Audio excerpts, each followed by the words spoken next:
Part 1. The Phone on the Wall. I'm Edna Harper, 62, and the morning the insurance check cleared, I didn't sit and wither. I opened a map, traced the hill country roads with my finger, and drove until the sky widened. 2 hours out of San Antonio, I found it. A 3-bedroom farmhouse, a deep porch, a wind-gnawed barn, a working well, and enough dirt to keep my hands honest. The price was $420,000. I signed, wired, and walked the fence line before sunset. I called my son on the drive back from the title office. "Kevin, I bought a ranch. Come down this weekend. I'll do barbecue." Silence. Then his city voice, flat, managerial. "Lauren's folks are coming. We need a certain image. You can stay in the workshop. Don't make it awkward, Mom." I didn't argue. I hung up, turned into the Kalishi Drive, and unlocked the workshop at the edge of the pecans. The place smelled like oil and cedar dust. I ran a drop cord, screwed in a bulb, stacked my boxes as a wall, dragged in a cot, and set a thermos on a crate like I'd camped in worse, because I had. On the far wall hung a beige rotary landline, the kind that remembers 1,000 conversations. A fat cloth-wrapped cable ran through the studs toward the house. I tapped the receiver. Dial tone. I left it. Next afternoon, the house phone rang. I heard it through the open window, the ring of a new line in an old place. Out of habit, I lifted the workshop handset. At the same instant, the ring cut off, and a second click told me someone picked up in the kitchen. "Did you talk to her?" Lauren's voice, cool, bored. "Kevin. Told her the plan. She'll sleep in the workshop. After the weekend, we start the competency track. Your cousin signs off. $5,000. Lauren laughed softly. "Then we list the property. Separate her from the accounts. Cheap facility near Kerrville. They fade fast once you move them." "Give it a month," Kevin said. "She'll fold." I didn't breathe. I set the receiver down like it was porcelain and hit record on the pocket dictaphone I keep for repair notes. Then I walked to the house and opened the last box of my husband's papers. William's sober handwriting on manila tabs, bank envelopes rubber banded by year. At the bottom, a folder. Kevin, loans. Dates, amounts, notes in William's hand. Temporary help, no repayment, do not tell Edna. $67,000, scattered over 5 years, none of it returned. That night I made coffee too strong and drew a list on a yellow pad. Evidence, counsel, locks, cameras, trust. I wrote each word like a post hole. At dawn I called a banker I trust and asked for a lawyer who doesn't flinch. By afternoon, a gray sedan rolled past the mailbox. Out stepped David Cross, lean, sun-creased, the kind of attorney who shakes hands like a fence builder. "I need an irrevocable trust," I said on the porch. "Title in, protections baked. If anyone pressures me, declares me incompetent, or touches my accounts, they forfeit everything. I want it notarized before Friday." "We'll add a no contest clause," he said, flipping open a pad. "Independent mental capacity evaluation, too. Cameras covering every approach. Keep communication in writing. Save everything." "What about recordings?" "In Texas, you're fine if one party consents. That party is you." We spent 3 hours in my kitchen turning paper into anchors. Deed into trust. Trust into instructions. Instructions into contingencies. He called a psychologist with courtroom experience. She arrived before supper, asked me practical questions. Dates, bills, medication, daily routines. Signed her findings and promised a full report by morning. A notary stamped 3 sets. David installed a doorbell cam and 2 motion eyes himself, sleeves rolled, tie off, like he'd done worse in college. By evening, the ranch no longer felt like a postcard. It felt defended. Kevin texted, "We'll be there Friday at 5. Wear something decent." I typed, "Steak at 6. Thursday, I walked the rooms and staged them. My way. Purchase documents in the drawer, right of the stove. Loan folder under the cookbooks. Dictaphone charged, labeled, duplicated to a thumb drive hidden in the flour bin. A neat tray of glasses and a single bottle of bourbon. William never opened.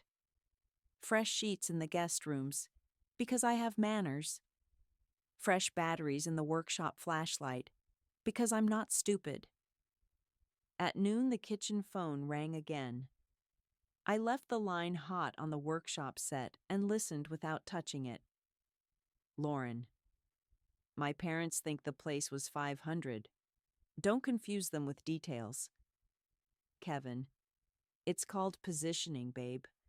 By the end of the weekend, she'll look confused, forgetful, fragile. We'll mention the stove incident. There was no stove incident, Lauren said. There will be, he answered. I had the recorder running before he finished the sentence. When they hung up, I walked to the breaker box, labeled every circuit, and tested the alarm again. Siren worked, camera worked, thumb drive in the flour, second thumb in the freezer, inside the bag of peas. Third copy in my boot. David called. Capacity report is in your inbox. Strong. Trust recorded. Sheriff's office has your temporary protective request on file pending any incident. If they touch a window, dial 911 and step back. Tomorrow they'll want a show, I said. Then give them one, he replied. But make it for the record. Friday, 5 o'clock. A white SUV and a black sedan rolled in like they owned the road. Lauren came out first, hair sprayed into a helmet, smile set for photographs. Her parents followed, polished, expensive, scanning the acreage like appraisers. Two couples I didn't know slid out behind them with hostess gifts and practiced laughter. Kevin carried a cooler like a trophy. He didn't hug me. Kitchen, he said. 8 plates. Don't oversalt. Steak and corn at 6, I said. Don't break anything. From the dining room, I heard him selling a story. $500,000 and already worth 8. Smart timing. You know how I am with deals. Lauren sketched plans with her hands like she'd rehearsed the angles. I salted once, not twice. I set the table with the good plates because they're mine. I slid the purchase contract into my apron pocket and the loan folder behind it. The dictaphone went into my cardigan like a pacemaker. At 5:58, I lit the grill. At 5:59, I turned the knobs off and checked them twice. At 6, I carried the platter in and set it down like an oath. Kevin took his seat at the head, like a man trying on a crown. My mother's been anxious since Dad passed, he said to Lauren's parents. We're keeping an eye on things. You know how it is. I poured water. I didn't look at him. I waited until the plates were down and the knives had weight. Then I spoke, clear enough to carry and sharp enough to cut. Price was $420,000. I have the papers in my apron. I also have $67,000 in your promissory notes to William, unpaid, and a recording from yesterday about your plan to declare me incompetent and sell what I bought. The room held its breath. Kevin's smile cracked. Mom, let's not... I clicked the recorder to play and set it on the table beside the steak. His voice filled my dining room. Lauren's clipped answers followed. The tree line outside didn't move. Neither did I. Part 2. The table turns. The recorder kept talking for me. Kevin's voice, flat, sure of itself. Lauren's, tidy, practiced. Competency track, $5,000. List the property, cheap facility. The guests stopped chewing. Lauren's mother set down her glass as if it had turned hot. One man at the end of the table cleared his throat. Alan Pierce, family law. He tapped the recorder with a knuckle. That's conspiracy to commit fraud and attempted exploitation of an elder. If this is authenticated, it's ugly. Kevin lunged for the device. I slid my hand to the side and let him grab air. The dining chair screeched. Napkins froze halfway to mouths. Sit, I said, or I call the sheriff now. Silence stretched, then snapped. Lauren tried a laugh that didn't arrive. She's confused. She forgets. I placed the purchase contract in front of her father. $420, not $500. Your son-in-law inflated, on purpose. Next, the folder. $67,000 in signed IOUs to my late husband. I did not raise my voice. I didn't need to. Chairs scraped. One couple stood. Lauren's mother looked at Kevin like a stranger. Alan pushed back from the table. I'm stepping outside to make a call, he said, already walking. Lauren's father followed, jaw tight. Kevin pointed at me like a courtroom bully. None of this will stick. I picked up the recorder and held it at my side. You said that yesterday, too. They left with their tour ruined. Guests murmuring apologies, headlights hurrying down my drive. Kevin and Lauren stayed just long enough to hiss, "You'll regret this," before slamming the door. I stacked plates, wrapped leftovers, labeled the bag. Evidence night, dinner. Then I locked the back door, checked the windows twice, and set the motion sensors to high. They came back within the hour. First the knock, then the handle rattle, then the back window burst, fast as a thrown rock. The alarm tripped like a tornado siren. I didn't shout their names. I didn't go heroic. I walked to the pantry, stepped in, closed the door, and hit the number David and I had rehearsed. Kitchen window, I whispered. 2 inside. Stay hidden, he said. Units en route. Cameras are live. Footsteps pounded the hall. Mom, this is insane. Open up. Another voice. Lauren, tight with panic. Kevin, stop. She called someone. Shut up, he snapped. I didn't move. The siren did my talking. Headlights washed the walls. Doors slammed. A deputy's voice cut the alarm in half. Sheriff's office. Hands where I can see them. Minutes later, I stood under the porch light while the deputy took notes and the second one bagged a rock. Kevin tried to turn on tears, but glass in his sleeve told the story. The doorbell camera had the rest. Lauren's eyeliner was streaked. It looked like remorse, but it was only water. Ma'am, the deputy said, you'll get a case number tonight and a protective order by morning. He nodded at Kevin. You're booked. Breaking and entering, property damage, harassment. You talk to the magistrate in the morning. Kevin glared across the hood of the cruiser. You think a paper keeps me out? A paper plus cameras, sirens, and neighbors, I said. Yes, I do.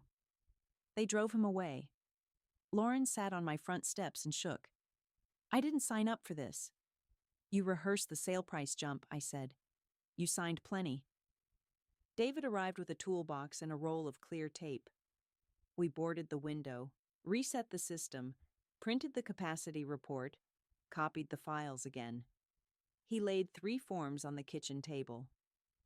Temporary restraining order. Statement. Victim's rights brochure. We file at 8. At 8, we filed. The judge read fast, asked 3 questions, and signed harder than necessary. The order barred Kevin within 200 yards and forbade contact. We added Lauren to the notes because she had a phone and ambition. David sent a preservation letter to Lauren's cousin, the psychiatrist. Any attempt to fabricate or backdate evaluations will be referred to the medical board and prosecutors. He CC'd the board anyway. By noon, I met the locksmith. New deadbolts, longer screws, strike plates you could tow a truck with, motion floods at the barn, a coated lock on the workshop, a fireproof safe for originals, thumb drives in triplicate, flour bin, freezer, and bank box. Kevin alternated between apologies and threats from the county line. I didn't answer. David logged every call, every number, every voicemail wave file. A deputy delivered a copy of the order to Kevin's workplace for clarity. Clarity traveled fast. Next week, a fixed camera watched the approach road. A second one stared down the breezeway. I walked the fence line with a can of orange paint, marking the corners and gates for the record. I met the constable, the mail lady, and the neighbor with the cattle trailer. We swapped numbers. I baked him a pecan pie. He gave me a spare chain for the back gate. That's how rural law works: paperwork plus people. Then I got practical. The barn became projects: a ramp plan, handrails list, a spreadsheet of supply runs.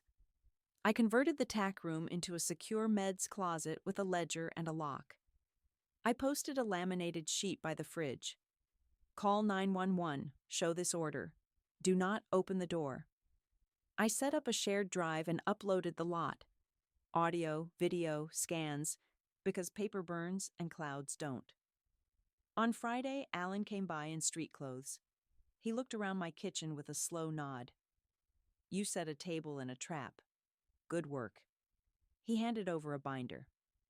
Incident reports, charging options, a list of elder law resources, and my card, if you need a witness who heard that recording live. A week later, Kevin texted, "Let's talk. We're family." I texted back, "Counsel only." He replied with a single line, "You'll die there alone." I typed 3 words and put the phone down. Watch me thrive. By month's end, the trust was recorded, the injunction permanent, the loan folder notarized as a true copy, and the ranch account split into operations and capital, with an accountant on retainer. A social worker I met through Alan asked if I had space for a woman displaced after her son married. Short-term, quiet. I had space. The stables had good bones. I bought lumber. By the second weekend, I had 1 room insulated, a simple bath framed, and an electrician scheduled. I hung a bell by the porch that rings a clear note across the yard. I labeled it welcome, not help. Different word, different trajectory. At sunset, I sat on the step with a mug and watched the motion lights sweep the gravel like a lighthouse. The ranch wasn't a stage anymore. It was a perimeter. It was a plan. And if anyone tried to rewrite my life again, they'd meet locks, clauses, recordings, and a woman who learned to move faster than their schemes. Tomorrow I'd pick up paint. Tonight I'd sleep with the windows open and the siren armed. The land held its breath, then let it out. So did I. Part 3, paper walls and real doors. By Monday, the injunction was ink dry and the new deadbolts clicked like a metronome. I wasn't waiting on fear. I was waiting on deliveries. Lumber, 2 ADA grab bars, a box of LED bulbs. The electrician strung a clean line to the old tack room, whistled at my ledger, and left me a neat breaker map. Before lunch, the social worker called. "Short-term placement," she said. "Name's Joan. 68. Son married last month and told her to make room. She packed a suitcase and a Bible. Bring her, I said. The porch light's on. Joan stepped out of a county sedan with a supermarket bag and a face that wouldn't ask for pity. I showed her the cottage. Fresh paint, a narrow bed, a small bookshelf, a window that caught the oak shade. She set the Bible down, touched the grab bar, and nodded once. No sobbing, no stories. She knew the rules I'd posted on the fridge. Lock the door, keep receipts, call first, document everything. She signed her initials like she meant them. That afternoon, Alan dropped by with a pamphlet on elder exploitation and a fresh pot of coffee. County's buzzing, he said. Word is, Kevin retained a cheap criminal defense. He'll try charm next. He tried glass last time, I said, handing him a mug. Charm's an upgrade. It came on Wednesday.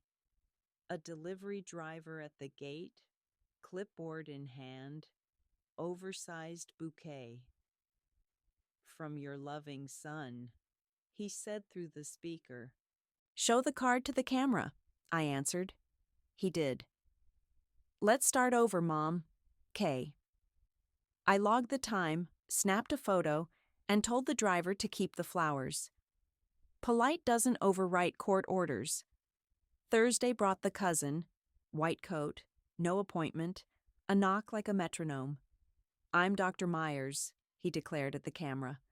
Voluntary wellness check. Voluntary means I can say no, I said. Consider it said. He tried a smile. Your son is concerned about cognitive decline. My evaluator isn't related to my adversary, I replied, and held up the stamped capacity report to the lens. He looked at the seal, blinked at the red light on the camera, and walked back to a sedan with rental plates. I emailed David the clip and stapled the printout to the injunction. Friday at dawn, the cattle trailer neighbor swung in. He handed me a spare chain, pointed at the washout on the low road, and said, Storm's tracking east. If the creek rises, shut the back gate. Flood will push strangers where they don't belong. Strangers don't belong anywhere near my doors, I said, coiling the chain. By noon, the sky cracked. Rain slid off the porch roof in sheets. A county pickup nosed through the gate, logo magnet askew, strobe light off. 2 men in cheap windbreakers hopped out. Adult Protective Services, one said, flashing a badge too fast. Report of neglect. Need entry. Hold your IDs still, I said through the speaker. They didn't. I zoomed the camera and caught a mismatch. Last names covered by a thumb, badge numbers blurred. Wait there. I called David. Either I'm psychic, he said, or Kevin can't help himself. Sheriff's on the way. The fake circled the porch, rattled the knob, tried a window. Joan appeared in her doorway with her phone up like a reporter. You're on camera, gentlemen, she said. The rain made her hair a gray halo. They scuttled back to the pickup and fishtailed out. The real deputy passed them nose to nose on the lane, blue lights flashing, rain slamming the hood. We filed another report. Paper walls grow teeth when you feed them dates and faces. Saturday morning, the sun came back like a switch. I set a picnic table under the live oak and lined up tools. 2 whistles, 3 cheap flashlights, a stack of laminated cards with scripts. Joan sat straight, pencil ready. I held up a card. Script 1, I said. Boundary call. This is Edna Harper. I will not open the door. All communication through counsel. This call is recorded. Then hang up. Joan read it once and nailed the cadence. I handed her a whistle. She grinned like a kid and blew. Short, sharp, enough to turn a stray dog. We practiced dialing 911 and showing the order to a camera. We practiced saying no without apologies. We practiced standing still while someone else raged. Afternoon, a dusty Civic pulled in. Beverly, 69, escorted by a county nurse with forearms like fence posts. Grandson used her card, the nurse said. She tried to freeze the account. He called her confused, loud enough for the teller to flinch. Ledger's on the counter, I said. Lockbox is the silver one. Pencils are sharp. Beverly inventoried her wallet like a detective. Joan made tea.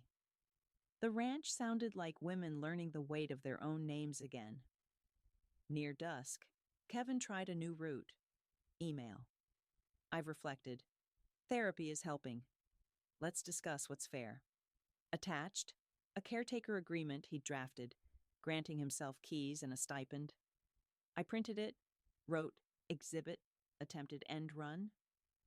In the margin, scanned it, and sent it to David. Then I fried catfish and set 3 plates on the porch rail.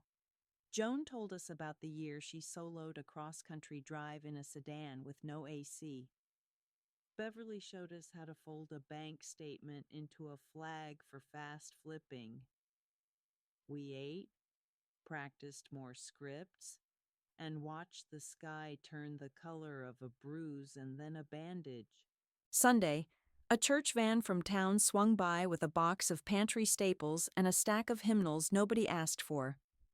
I took the beans and cornmeal, left the hymnals, and handed the driver a 1-page sheet. How to deliver without drama. Call first, camera always, drop at gate. She laughed, took a photo, and promised to tell the deacon board I was organized. That word travels well. By evening, the creek had settled, the road steamed, and the air smelled like wet cedar.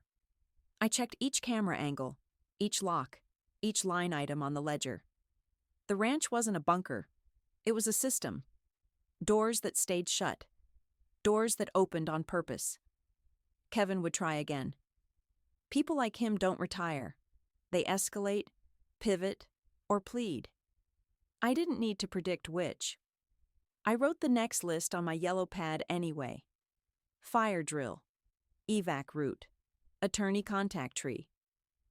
Then I set the pad on the mantel and sat with my boots off, listening to rain tick from leaf to leaf into the quiet. Paper walls, real doors, solid ground.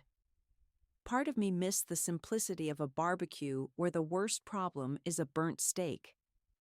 Then I remembered the sound of glass and chose the siren over the smile. Tomorrow I'd drive to town for more lumber and another grab bar. Tonight I locked what was mine and let the motion light sweep the gravel like a guardian.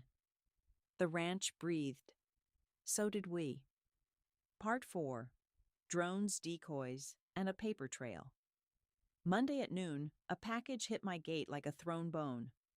Notice of Care Authority. Kevin's name sat on top, stapled to a forged, springing power of attorney. My signature bent, not mine.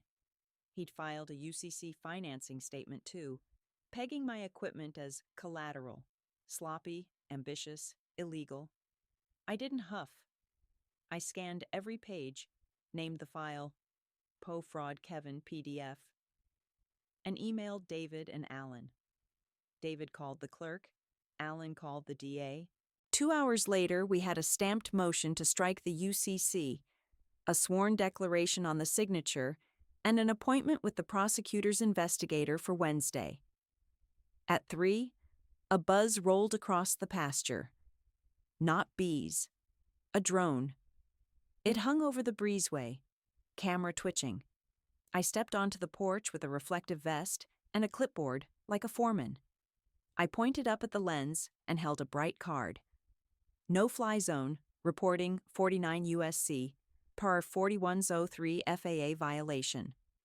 Joan, grinning like a teenager, filmed from the stoop.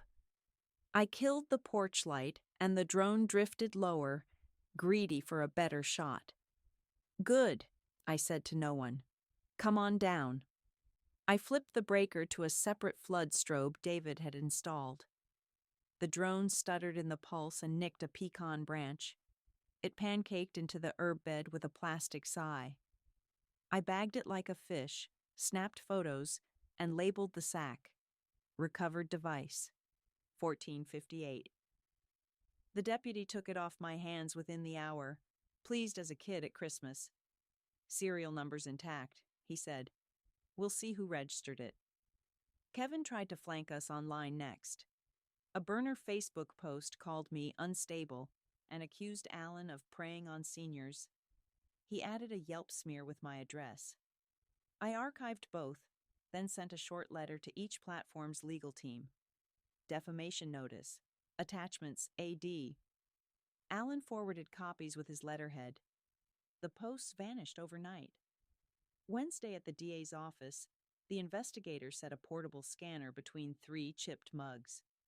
Walk me through it, she said. We did. Call logs, recordings, forged forms, the drone, the fake APS duo, the competency report, the restraining order, the window glass, the emails. She clicked through each exhibit and nodded like a metronome. Pattern's clear, she said, printing a list. We'll prep charges. B&E, harassment, attempted POA fraud, stalking. If the drone is his, we add unlawful surveillance. She looked up. He'll try charm. Don't answer unknown numbers. Already don't, I said. On the way home, I bought another grab bar and 2 battery lanterns. A heat advisory hit. The grass went crisp. I ran a fire drill that night. 2 whistles, flashlight checks, go bags to the truck, key stash in a magnetic box under the bumper. Beverly timed us like a coach. 3 minutes, 19 seconds, she announced. We can shave that, I said, and we did. Thursday delivered a curve I didn't hate. Lauren's parents parked their clean Buick at the gate and didn't touch the intercom. They waited, hands visible, eyes tired. I let the camera run 30 seconds before I picked up. Mrs. Harper, her father said, voice sanded by embarrassment. Judge Clayton, retired. I owe you an apology. We were sold a lie. You left when the truth played, I said. We did, he answered. If you need sworn statements, I'll sign. If you need a witness, I'll sit. I opened the gate and kept my distance. He handed Alan a typed affidavit the next day, notarized and clean. He also slid me a single sheet with a judge's handwriting across the top. Checklist: common elder fraud tactics and remedies. Not legal advice, just tactics. Effective. Friday dawned hotter. The creek shrank to polished stones. I used the morning to finish cottage 2, trim, caulk, a shelf for meds. At noon, the social worker called again. One more, she said. Nancy, 58. Daughter's been slipping pills into her tea. Same rules, I said. Bring her. Nancy arrived silent and angry. A good mix for rebuilding. I showed her the scripts, the ledger, the bell, and the whistle. She didn't ask for sympathy. She asked for a hammer. I gave her a paintbrush, and we cut in corners shoulder to shoulder until the room looked like a place on purpose. At dusk, 3 bank alerts pinged my phone. Attempted password resets on both accounts. I smiled without humor, opened my laminated Monsing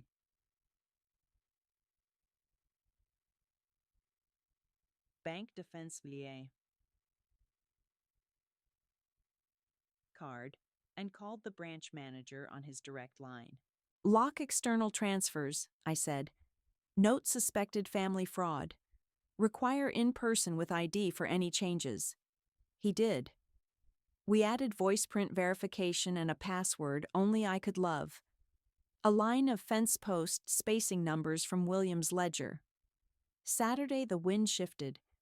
Smoke threaded the horizon, thin as pencil lines. A range fire chewed north of us. Not close, not far. I called the neighbor with the cattle trailer, and he answered on the first ring. "If that line jumps the farm road," he said, "we run." "We'll be ready," I said. We ran the drill again. Go bags, documents in the fire safe, backup copies in the truck, fuel topped, hoses staged. Joan took charge of medication logs. Beverly wrangled IDs into a plastic case. Nancy coiled the garden hose with a surgeon's focus. I stowed the trust binder under my seat and texted David our evacuation plan with a pin at a safe lot. He sent a thumbs up and a map to a community center with cots. At midnight, the fire crews pinned the line. The smoke thinned. We stood in the yard and watched a red bruise on the horizon fade to a dull heartbeat. I sent the neighbor a video of our packed truck anyway. He sent back a photo of 3 calves asleep by a stock tank. "Everyone's got evac plans tonight," his text read. I slept with my boots by the door. Sunday morning brought a certified letter from Kevin's lawyer. Demand to enter and inspect for mother's welfare. I brewed coffee, set the envelope on the counter, and read it while the kettle hissed. It tried to turn concern into a key. The restraining order turned it into confetti. Alan drafted a 2-paragraph reply that said "no" in 15 clean lines and cited 3 case numbers and a statute Kevin's guy should have known. By afternoon, we mounted a corkboard in the breezeway. Operations. Left column, legal, deadlines, hearing dates. Middle, safety, drills, equipment checks. Right, household, supplies, repairs. Under safety, I pinned a new index card. Drone protocol, photograph, bag, serial, report. Under legal, Alan added grand jury, tentative, with a week circled in red. At dusk, I took a slow loop of the fence. Coyotes tuned up somewhere past the creek. The porch bell chimed once in the breeze and settled. The ranch didn't feel embattled. It felt rehearsed. Kevin had tried window glass, fake officials, forged papers, a drone, and the old family hook. Each time we answered with dates, signatures, cameras, locks, and people with backbone. I slid the yellow pad from my pocket and wrote the next 3 lines. Court, open house for agencies. Workshop, how to paper yourself safe. Then I put the pad away and watched the motion light sweep the gravel, steady as a lighthouse. Let him pivot again. I'd already stacked my answers like cordwood. Part 5. Court, cutouts, and countermoves. Monday started with a subpoena and ended with a seating chart. The DA set a preliminary hearing for Friday. Alan drew boxes on a legal pad like a football coach. Witness order, exhibits, fallback lines. I labeled folders until my fingers smelled like toner. Window. Drone. Fake, apps Mang. Forged POE. Bank attacks. Capacity eval. Copies in the safe, copies in the truck, copies in Alan's brief. Kevin filed first, an emergency petition for temporary guardianship, loaded with adjectives and a photo of me blinking mid-sneeze. He attached a supporting statement from Dr. Myers that read like it had been signed in a moving car. David smiled without humor, stapled our notarized capacity eval on top, and filed a motion to dismiss with exhibits A through K. "We let the paperwork fight," he said. "You keep your powder dry." I kept working. The refugee needed rails on Cottage 2, and Joan's shoulder wanted a lower shelf. Beverly claimed the ledger like a prize-winning pie recipe. Nancy split her time between sanding trim and building a simple website. Harper Hill Refuge, short-term safe stay for seniors in transition. No photos, A mailbox? A checklist. Tight. Wednesday brought an envelope I didn't hate. Lauren's handwriting, not a lawyer's. Inside, a thumb drive and 2 pages of email printouts. Kevin dictating fake incident logs, step by step. She left stove on. We'll stage it. Get cousin to backdate note. Push narrative with banker. A sticky note in tidy script. I'm done. L. Alan imaged the drive, ran a hash, and filed a supplemental disclosure with the DA. If she'll testify, we'll take it, he said. Motives can be messy. Evidence is clean. Thursday, we prepped the house like a small command post. Corkboard updated, binders aligned, ink in the pens. I held a 2-hour open house for the people who actually show up when things go sideways. The social worker, the mail carrier, the deputy from nights, the pastor who brings cornmeal and leaves judgment at the gate. We walked the perimeter and practiced the scripts. The deputy tapped the porch rail. You'd make a good sergeant, he said. I make a good neighbor, I answered. Friday courthouse. Marble scuffed by 100 bad judgments and a few brave ones. Kevin arrived in a blue suit he'd never earned, eyes slick, voice unwounded. His lawyer opened with a soft piano. Adult son, concerned for declining mother, seeks limited guardianship to assist with finances and safety. A glance at the judge, a frown at me, a sigh meant for the record. Alan stood. No music. Exhibits 1 through 11, he said, stacking the world onto the lectern.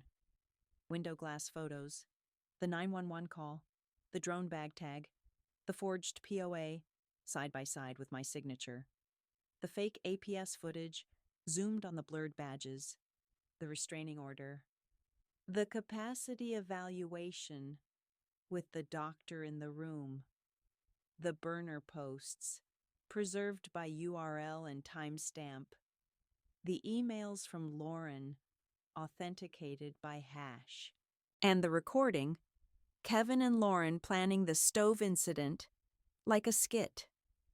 The judge listened like a man carving a notch with a pocket knife. Then the DA's investigator testified. Steady, clipped, unimpressed by drama. Pattern of coercion and fraud attempts, she said, pointing with a capped pen. Kevin rose to speak. Bad idea. She's manipulating you. He jabbed a finger at the bench. I'm her only son. This ranch... The judge raised a hand. Mr. Harper, sit down. Speak again without being asked, and you'll sit in the lockup instead. Kevin sat. The courtroom exhaled. Ruling took under 5 minutes. Petition denied with prejudice. Emergency guardianship rejected as unsupported and contradicted. Restraining order extended a year. Referral to the grand jury for charges already outlined. The judge looked at me over his glasses. Ms. Harper, if you encounter another drone, call my clerk first. We're adding a local order on aerial harassment around residences. That's not law yet, but I can make it practice. Outside, the heat hit like a wall. Alan shook my hand. We're not finished until the grand jury files, he said, but the rails are up. Kevin stayed by the steps, vibrating with a kind of quiet that makes deputies lean closer. Lauren crossed to us on little cat feet, sunglasses on.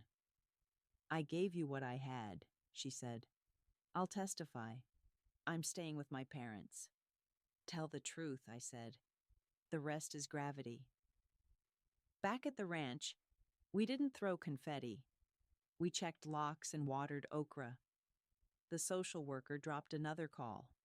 A woman named Rose, 59, a retired teacher with a voice like a bell, and a daughter who liked to borrow pills that weren't hers. I have a bed, I said, and rules. She arrived with a suitcase and a spine. Saturday, we ran our first workshop for 3 county caseworkers and 2 church ladies who had muscle and no plan. I chalked the day on the barn door like a recipe. 1. Document. Audio, video, dates. 2. Anchor. A trust, a capacity eval, a restraining order. 3. Fortify. Locks, lights, cameras, neighbors. 4. Route. Drills, go bags, meet points. 5. Guard. Banks. 2-factor, voice print, branch manager on speed dial. We role-played a fake wellness check and a loving demand letter. Beverly taught ledger triage. Joan covered boundary scripts. Nancy demoed the website's intake checklist like a bouncer with a barcode scanner. Rose, new but useful, rewrote our scripts to fit on one index card without losing the teeth. Sunday morning, smoke gone, sky clean, a deputy rolled by to drop off the drone report copy. Registered to a Shell LLC, tied to a mailbox Kevin had used for one of those 99 art businesses that sell air. DA's licking chops, the deputy said. We'll see you at grand jury when they call. I nodded and handed him a paper cup of coffee and a slice of cornbread wrapped in a napkin. A small tax for good policing. He tipped the brim and drove off slow, dust soft as breath behind him. Afternoon, I took the long loop. Fence line, creek, back gate, bell. Cottages hum low when people inside feel safe. Kettles, fans, a radio, learning to trust the volume knob. I updated the corkboard, grand jury, week 12, tent, and tacked up a new line beneath operations. Agency day, monthly. Kevin would angle again, or he'd fold, or the state would do the folding for him. None of that changed the work in front of me. A shelf to lower, a ledger to reconcile, a bell to ring for supper. I set the table for 5, poured tea, and called the room like a drill sergeant. Hands, plates, sit. We ate, we passed salt, we divided chores in 2-minute sentences. No speeches. The ranch isn't a sermon. It's a system that runs because we keep pulling the right levers in the right order. Tomorrow, drills again. Next week, chord again. Tonight, the motion light sweeps the gravel. The porch cools, and the list on the corkboard clicks forward 1 needle width. That's how you win a long fight. Not with one blaze, but with a steady line of small, bright lamps. Part 6, Grand Jury Week and the Sting. Grand Jury Week landed like a nail gun. Fast, loud, no second chances. Alan took the binders. David trimmed the witness list. I ran the ranch like a shift boss. The corkboard said, Thursday, day, in red. Everything else backed up around it. Monday, a realtor called, honey in her voice. Ms. Harper, I have buyers circling if you're thinking of liquidating. Your son said, my son doesn't speak for this property, I said. Remove me from whatever list he fed you. Send me his email in writing. She did. Burner Gmail, a 1-line pitch. I can deliver quick signatures if you waive inspections. I forwarded it to the DA with attempted conveyance. In the subject, at noon, a new angle. A care coordinator at my gate. Clipboard thick. Polo with a logo that didn't survive a Google search. We're here to assess safety, he told the camera. Hold your badge steady, I said. He didn't have one. I read script 2 without smiling. All contact through counsel. This visit is recorded. Leave now or we call law enforcement. He left. We filed the clip. Tuesday, I drove to town for paper, ink, and rubber bins. At the branch, I asked the manager for a one-time flag. Any withdrawal over $500 triggers a call and code to my landline. No wire transfers authorized without in-person verified ID.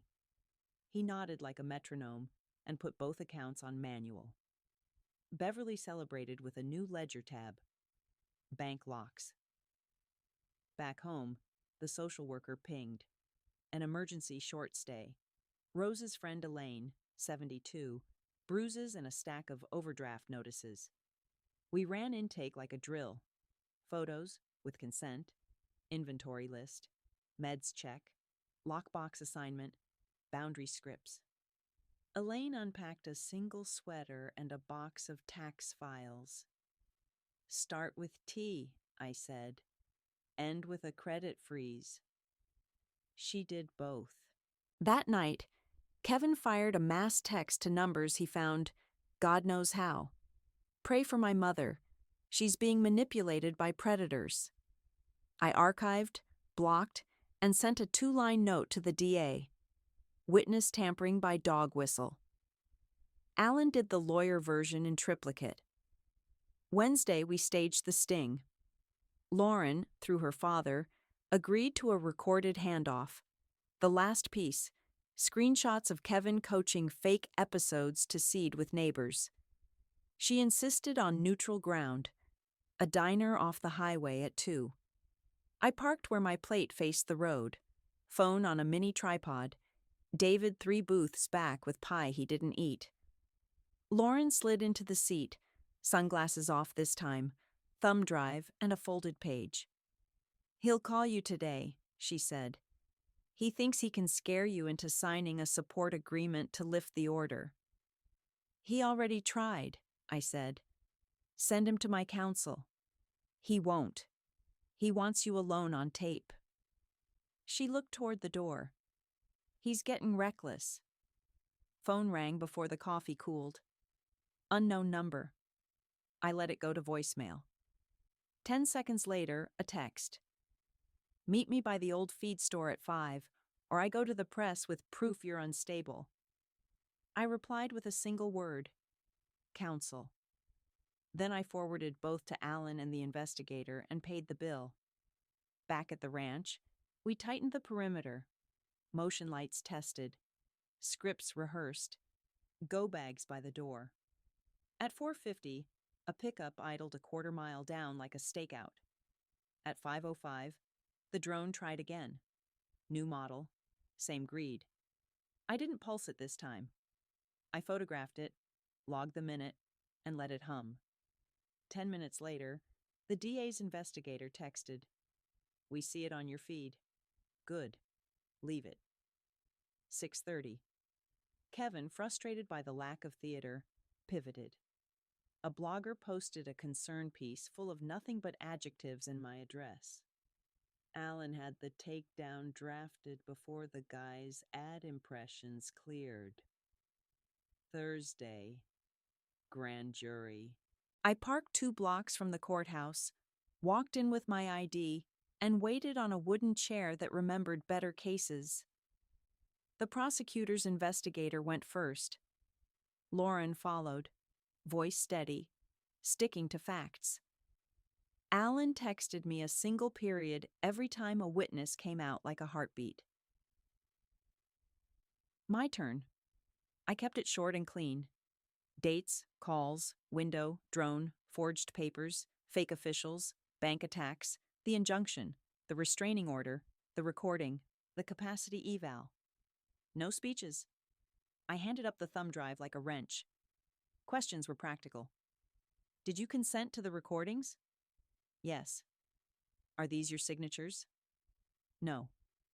Did the respondents have keys? Not since the locks changed. Do you feel safe? I said.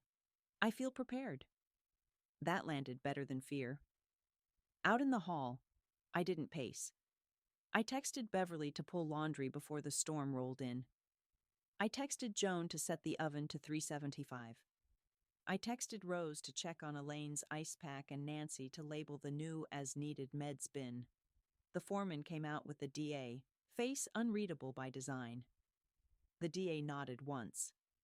True bills on B&E, harassment, attempted POA fraud, stalking, unlawful surveillance.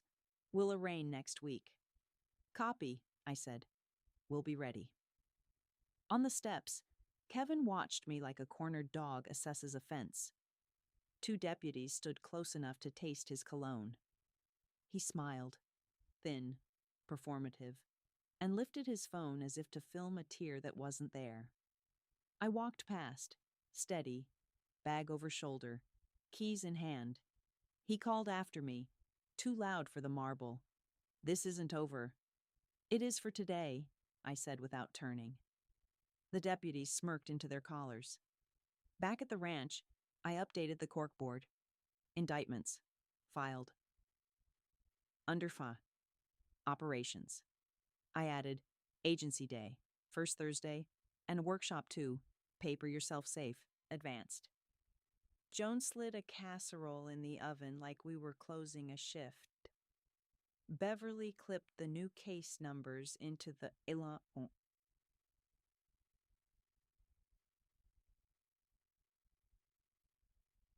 Legal column.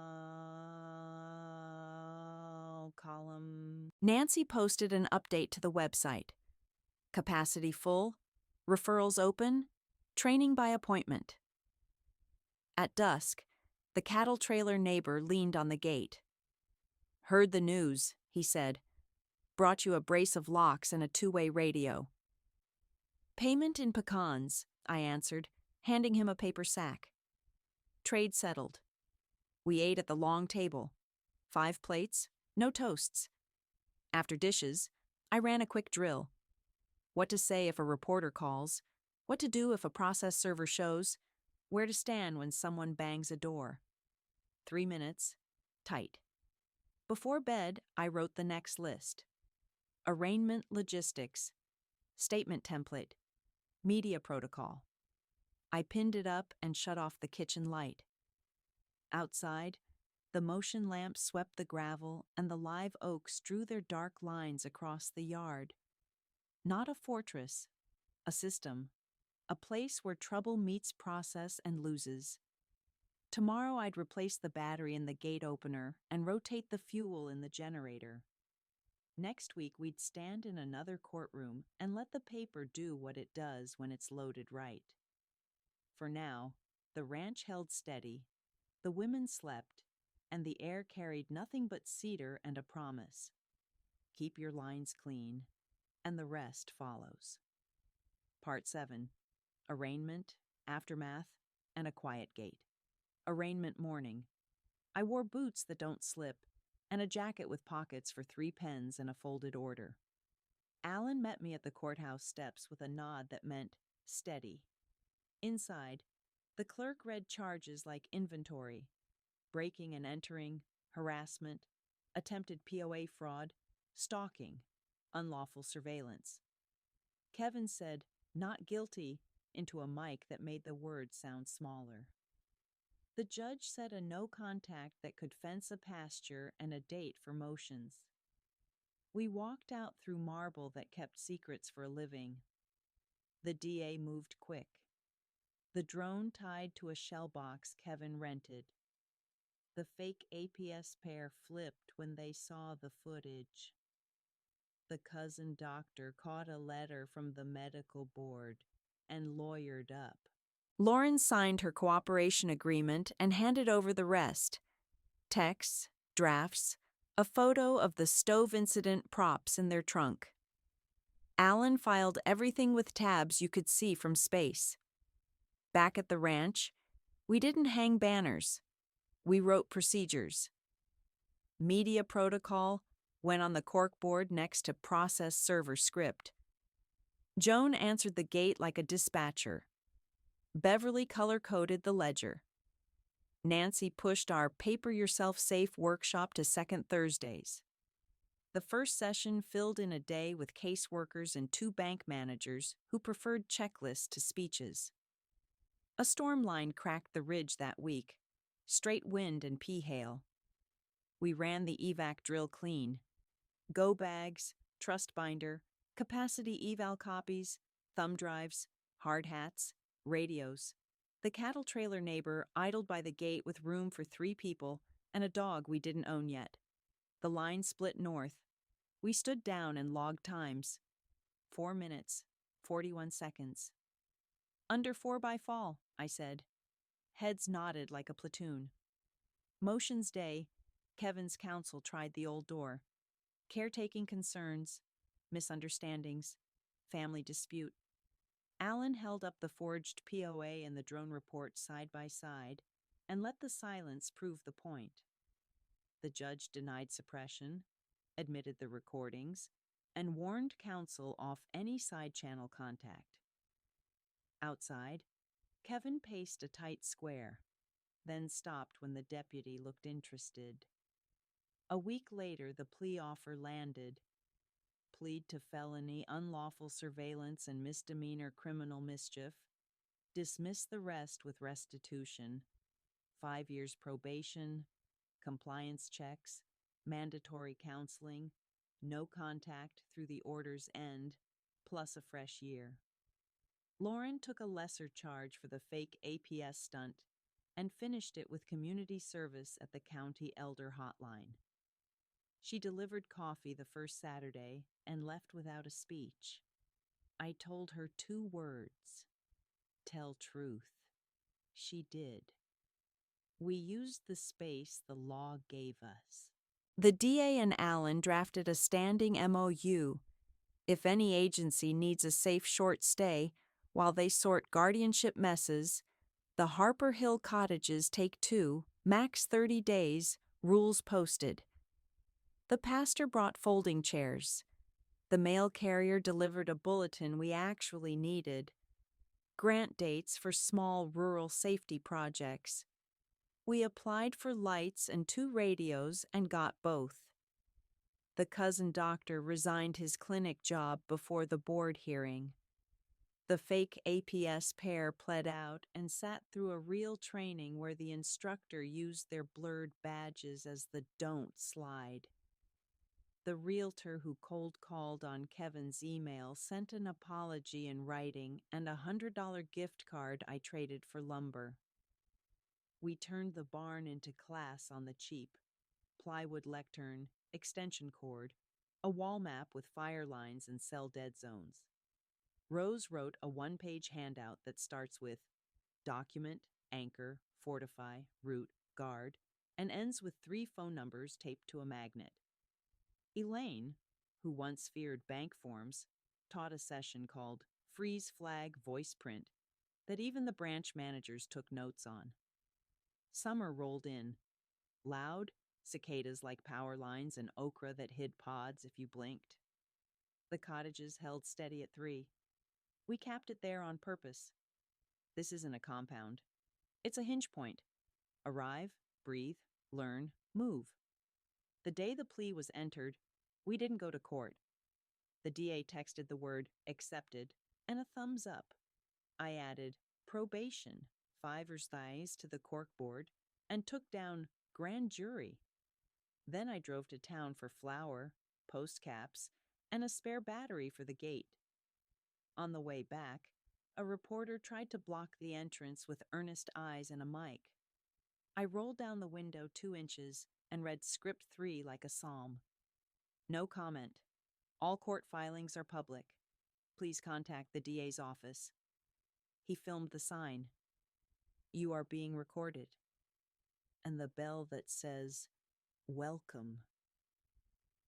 He left with footage of a gate that doesn't rattle. We built one last thing. The quiet kit. A plastic bin by the door with earplugs, tea, crossword books, and a note that says, no calls after 8 unless smoke or sirens. Ruthless Peace needs a checklist, too. On the R.A. Ench's first anniversary, the neighbors' calves found a gap and wandered in. We walked them out slow, then fixed the rail with 2 screws and a beat-up hammer that still hit square. Joan laughed for the first time I'd heard. Short, bright, surprised. Beverly brought out iced tea. Nancy tuned the radio to a ball game and set the volume where everyone could talk without competing. After supper, I walked the fence, boots clean, hat low, list short, locks checked, radios charged. ledger balanced, order posted. The sky ran that deep Texas blue that makes promises it can keep. I sat on the porch step and wrote the last note I needed. What saved us? Dates beat stories. Paper beats volume. Neighbors plus law plus light. Systems, not speeches. Doors that open on purpose. Kevin will be a line item now. Compliance checks, restitution receipts, a probation officer with a calendar. I won't spend another ounce on him. The ranch is for women who walk in with a bag and a backbone and leave with more of both. I locked the door that is mine, rang the bell that says, "Welcome," and let the motion light do its quiet sweep across the gravel. Not a fortress, a working place, a quiet gate, and a woman who answers it when it's right. Final. Lines that hold. A year after the plea, the ranch runs like a clock I wound myself. No speeches, no banners. Systems. The corkboard carries fewer legal tabs and more schedules. Intake, drills, agency day, workshop sag. The gate bell still says, "Welcome." The sign still says, "You are being recorded." That pairing does most of my talking. Monday starts with inventory. Filters, batteries, two-way radios on charge, first aid restocked. Beverly closes the ledger month. Deposits, utilities, a tidy restitution line that arrives like weather and doesn't change our plans. Joan recalibrates the drills. 3 minutes, 32 seconds, target 325. Nancy updates the website. Capacity 2. Waitlist open. Training by appointment. Rose drafts a new one-pager for banks called Freeze, Flag, Challenge, with bullet points that even a sleepy teller can follow. Tuesday, I drive into town with a folder labeled Succession. The trust gets an amendment. If I'm gone, David and Alan serve as co-trustees. The cottages stay what they are. The land can't be sold to anyone who can't name the 5 steps on our barn wall. The notary stamps, I initial, copies into the fire safe and the bank box. On the way back, I pick up post caps, a hose gasket, and pecans for the neighbor who shows up when the siren does. Midweek, a deputy drops a thin envelope. Compliance report. Signed. I file it without comment. Kevin has become paperwork. Dates, boxes checked, a probation officer's initials. The past is a line item. The present is a checklist. Agency day is lean and useful. 2 APS workers, a hospital social worker, a banker, and the pastor who brings cornmeal instead of advice, gather in the barn. I write, document, anchor, fortify, root, gardois across plywood with a carpenter's pencil, and we run the scenarios fast. Fake wellness checks, burner smear posts, forged POAs, loving demand letters. We practice the scripts until they fit in a breath. We swap cards. We don't promise anything we can't deliver. That afternoon, the creek drops to polish stones. We drill fire again in heat that makes fences sing. 3:28. We'll shave it. Elaine, once terrified of forms, teaches 3 caseworkers how to freeze credit in under 5 minutes without losing their place. Joan leads boundary calls on speaker, voice steady as a metronome. Nancy edits our scripts down to a half sheet that fits in a pocket. Thursday brings a call I can say yes to. A sheriff's office across the county needs a 48-hour landing spot for a woman who left a house with only slippers and a car title. I say, 2 nights, same rules. She arrives with a stare like a locked door and sleeps 12 hours straight. In the morning, she reads the scripts, signs the house rules, and asks for oatmeal. We are not a refuge forever. We are a hinge that swings people toward their next steady floor. Friday is repairs. New latch on the meds closet. Weather strip on the north cottage. I check the fuel rotation, change the gate battery, wash the truck, label a new bin. Quiet kit 2. Earplugs, crossword books, a small fan, herbal tea. Piece requires parts. A reporter emails again. Polite, curious, intrusive by nature. I reply with script 3. No comment. All filings are public. Contact the DA. He thanks me anyway, and we both keep our jobs. The cattle trailer neighbor rolls by with a bag of bolts and a story about a steer who learned to open latches with his lips. We trade hardware for pecans and set a date for a fence check in September. Law is lines on paper. Fences are lines in dirt. Both hold when maintained. On a clear Saturday, we run.